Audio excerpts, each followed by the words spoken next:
ಅಖಿಲ ಭಾರತೀಯ ಅಧಿವಕ್ತಾ ಪರಿಷತ್ ಬಂಟ್ವಾಳ ಇದರ ವತಿಯಿಂದ ಸಂವಿಧಾನ ದಿನಾಚರಣೆ ಮತ್ತು ವಕೀಲರ ದಿನಾಚರಣೆ ಬೀಸು ಶ್ರೀ ಅನ್ನಪೂರ್ಣೇಶ್ವರಿ ದೇವಸ್ಥಾನದ ಸಭಾಂಗಣದಲ್ಲಿ ನಡೆಯಿತು. ಹಿರಿಯ ನ್ಯಾಯವಾದಿ ನಂದಕಿಶೋರ್ ಅವರು ಕಾರ್ಯಕ್ರಮವನ್ನು ಉದ್ಘಾಟಿಸಿದರು. ಸಂಪನ್ಮೂಲ ವ್ಯಕ್ತಿಯಾಗಿ ಭಾಗವಹಿಸಿದ್ದ ಅವರು ಸಂವಿಧಾನದ ಆಶಯದ ಬಗ್ಗೆ ಮಾಹಿತಿ ನೀಡಿದರು. ಎಬಿವಿಪಿ ಜಿಲ್ಲಾ ಜೊತೆ ಕಾರ್ಯದರ್ಶಿ ಅರುಣ್ ರೋಷನ್ ಡಿಸೋಜಾ ಮುಖ್ಯ ಅತಿಥಿಯಾಗಿ ಭಾಗವಹಿಸಿದರು. ಎಬಿವಿಪಿ ಬಂಟ್ವಾಳ ಘಟಕದ ಗೌರವಾಧ್ಯಕ್ಷ ರಾಜಾರಾಮ ನಾಯಕ್ ಅಧ್ಯಕ್ಷತೆ ವಹಿಸಿದರು. ಅಧ್ಯಕ್ಷ ರವೀಂದ್ರ ಕುಕ್ಕಾಜೆ, ಉಪಾಧ್ಯಕ್ಷರಾದ ಉಮಾ ಎನ್ ಸೋಮಯಾಜಿ, ಗಿರೀಶ್ ಮುಳಿಯಾಳ, ಸಂತೋಷ್ ಜೀವನ್ ಪಿಂಟೋ, ಪ್ರಧಾನ ಕಾರ್ಯದರ್ಶಿ ವೀರೇಂದ್ರ ಎಂ ಸಿದ್ದಕಟ್ಟೆ, ಜೊತೆ ಕಾರ್ಯದರ್ಶಿ ಶುಭಲತಾ ಖಜಾಂಚಿ ಪ್ರಕಾಶ್ ಮತ್ತಿತರರು ಜೊತೆಗಿದ್ರು.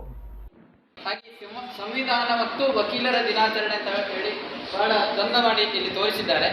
ವಕೀಲರಿಗೆ ಸಂವಿಧಾನವನ್ನು ಜೀವಂತವಾಗಿ ಇಡುವಂತಹ ಒಂದು ಜವಾಬ್ದಾರಿ ಇದೆ ಅಂತ ತಿಳಿಸ್ತಾ ನಾನು ಇವತ್ತಿನ ವಿಚಾರ ನಾನು ಕೈಗೆತ್ತಿಕೊಳ್ಳುವಂತಹ ವಿಚಾರ ಇತ್ತೀಚಿನ ಪಾರ್ಲಿಮೆಂಟಲ್ಲಿ ಮಾಡಿದಂತಹ ಅತ್ಯಂತ ಪ್ರಮುಖವಾದ ಇಡೀ ದೇಶದಲ್ಲೇ ಸಂಚಲನ ಮೂಡಿಸಿದಂತಹ ಲೆಜಿಸ್ಲೇಷನ್ನ ಬಗ್ಗೆ ಮಾತಾಡಲಿಕ್ಕೆ ಇಷ್ಟಪಡ್ತೇನೆ.